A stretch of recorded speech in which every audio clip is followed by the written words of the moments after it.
श्री सच्चिदानंद सद्गुरु साईनाथ महाराज की जय। जोडोनिया कर चरणी ठेविला माथा, परिसावे विनंती माझी पंढरीनाथा।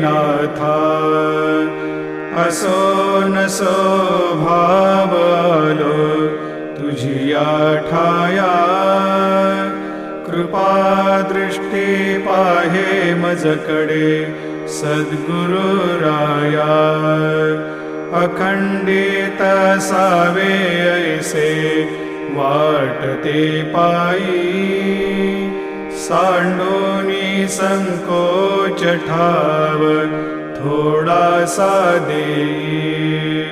तुका म्हणे देवा मा